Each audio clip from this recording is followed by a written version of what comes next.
Bang! Neeves Knives, I'm Jared, and today we're checking out a couple new Maxace models that just dropped. We're going to start off with the new budget version of the Peregrine, and then I got something really cool to show you guys. So first, let's check out this Peregrine, which already has, because like I said, this is the budget-friendly version, there already is premium options of this model.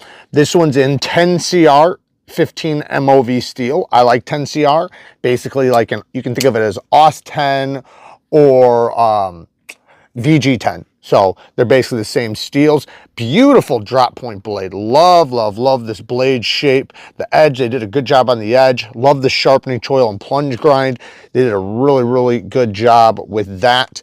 And the access to the lock bar is phenomenal. This is a steel lock bar, but it does have a titanium spring deep carry pocket clip and a titanium backspacer. Then we have a titanium cover right here if you want to reverse the clip. The blade geometry is really nice. The ergonomics are really nice. I actually like this one quite a bit. Now, the premium versions have been very popular. I personally was not the biggest fan, and I'm going to explain exactly why, but I understand why people love these so much. They are really cool, and they work, like as far as a pocket knife goes, they work extremely well. This one has bearings, so it makes for way, way, way better action rather than these guys who are on washers. And being that they're on washers, yes, they're very smooth washers, but it's more of like a Sabenza feel. And having a front flipper not on bearings typically isn't the best idea unless if it's like a certain type of locking system where there's no pressure from the lock bar, because with a frame lock there's always pressure on the blade because this is pushing that way. So you always have tension pushing the blade, which can slow it down, but with bearings it makes it much, much smoother. So you can see here we got the copper carbon fiber version. You have a little spot right there for tritium. I need to get some tritium for it. Awesome knife. And if you look at this one's in ZDP 189. It has the core steel is ZDP 189, and then it's got a jacket of some sort of stainless steel. And then this guy right here, M390, and it has a dual grind. So I really like this dual grind on this particular model. However, I do wish this was just a little bit farther forward, but basically what it does is this is a super deep hollow, very, very thin. So when you're slicing, you get tons of leverage and it basically just passes through like butter. Now, when you get up here, you have toughness. So let's say you did have to do a little bit of impact on something. This is the type of thickness you want for that. It's a thickness where it's plenty slicey, so you're gonna have no problem slicing through stuff, but it helps generate more toughness to the edge, so you don't have to worry about chipping or anything like that. The blade shape is just phenomenal for use. It's a good looking knife. But now this budget version, man, I wish they would do these ones with the bearings just like this one, because man, this front flipper works way better than these guys right here. Now, like I said, man, these are phenomenal knives. They just, I just dislike that they're on washers. However, they are breaking in really, really nicely, and I am noticing that the more I sit there and use them, the smoother and better they get. A lot of people like washers, and this would be a great work knife. But this guy, being on bearings, obviously, is much more drop shutty. Ergonomics are phenomenal. You have a neutral grip where it basically will work in any way you want to hold it. And then this spot right there really allows a nice comfortable pinch, so you can, pass through things like that or use it for utility cuts or whatever, just for good control. And the geometry of this is not super slicey, but it's also not super thick. It's just right for, a regular pocket knife, so which you could use in most ways. Some knives lean towards the really slicey, which they're not going to have any toughness, and some lead more to the toughness side and they're not slicey at all. This sits right in the middle. By the way, the negatives for this, there's not much negative. The detent is a little bit on the lighter side, but I understand because of the type of front flipper it is. And it's not like light. It's just, lighter. The button screws, I prefer it to be flat screws instead of, you know, these button screws that pop up. I wish they were just inset, countersunk. The stop pin does land behind the edge right there, but it's deep in there, so you have plenty of life to sharpen off, so there's no problems with that. And the sharpening tool and plunger grind is really good on this. The blade steel being 10CR, I like 10CR. It's a good budget to mid-grade steel. It's an affordable mid-grade steel, so you're going to get good edge retention out of it. My one cut test I did with the 10CR Damascus that I did that I did a controlled test with on camera, because I do a lot of testing, but if I don't film it, I don't sit here and give you guys the numbers because you can't verify it. But it did really good though. It got like 300 plus feet in a 1-inch section of cardboard. I don't remember exactly what it got, but it was a good number. It was really, really good. So lots of cutting. Let's check out this next one.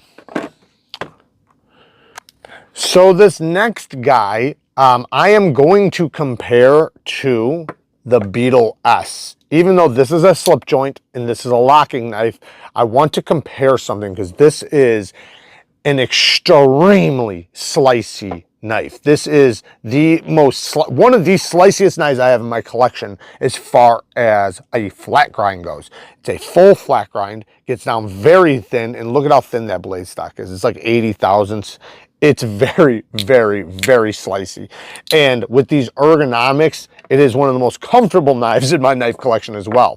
This guy also has, ooh, man, I love that, how smooth that is. This thing is glassy smooth.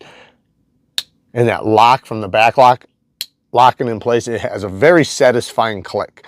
Now, this one's in MAGNACUT steel, sorry. MAGNACUT steel, and it has a very, not as thin as this, for sure not. You can see this is very, very thin. But it is still very slicey.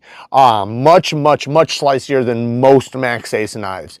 And you have very, very good ergonomics. I mean, super duper comfortable. We have the MAGNACUT blade steel with super thin geometry, perfect sharpening tool and plunge grind, titanium bolsters with this, I'm not sure what it is. I think it's like, I don't think it's ivory. It might be bone. That's what it is. Yeah, that's definitely got to be bone. So we have white bone, titanium hardware, steel back spring as you would want, and then a titanium backspacer back there with a titanium spring pocket clip. I do not like those screws, so I don't know why they did that. Why not use countersunk screws? I'm going to try to put that in the pocket really quick, see how that goes. Yep, you're going to hit. Man, why? Why? How do you expect that to go in somebody's pocket? It just doesn't make sense. This one, they left you plenty of room.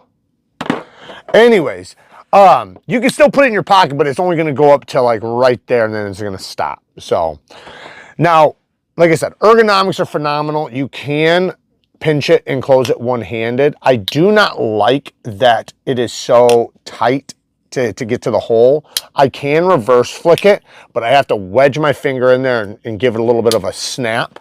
So I would prefer it to just have better access to the hole so that I can easily reverse flick it, easily thumb flick it, but you can't. You got to kind of pinch in there and then roll it. And then to close it one hand, you got to hold way back here, put your finger up tight, and then get it like that. But man, is this thing smooth. I mean, it must be on bearings. Yeah, it's definitely on bearings. It's got to be.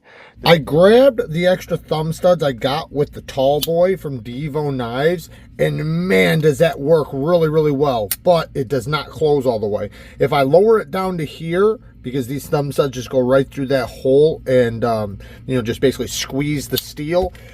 If I lower it down to the bottom, it does close all the way, but it's just a little bit low for, you know, for operation. However, if you get a quick stud, which I'm all out of quick studs right now, otherwise I would put one on and show you guys, that goes over the spine. That should work. I don't see why that would not work. Even in the closed position, it should be okay. But I'll tell you what, man, this is how this knife should have came. They should have put thumb studs on it, just like this, and cut out a little space for the thumb studs to drop into, or something like that, because it's just this side that hits.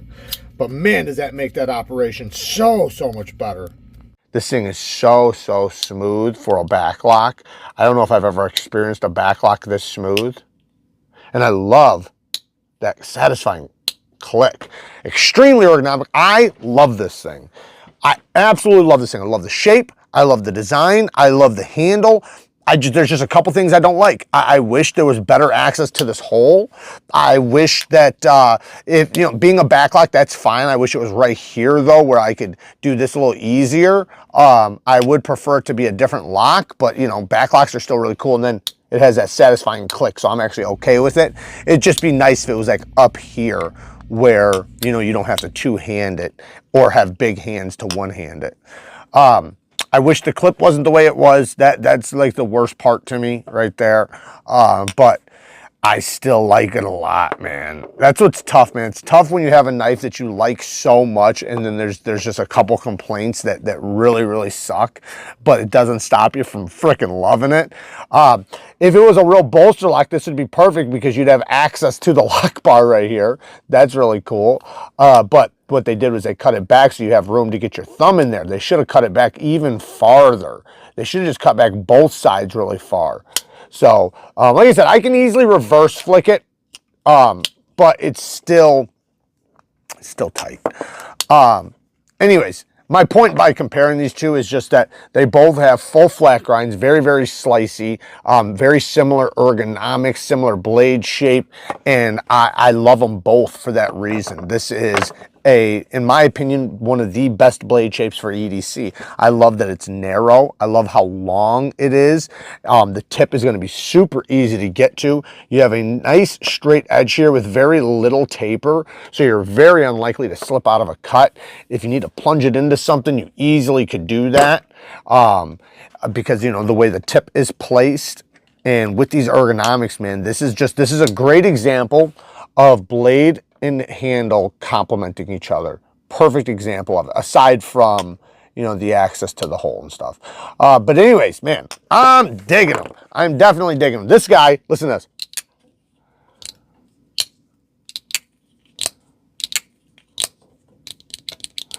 So it has so many stops, so it's basically a safe opener for a slip joint.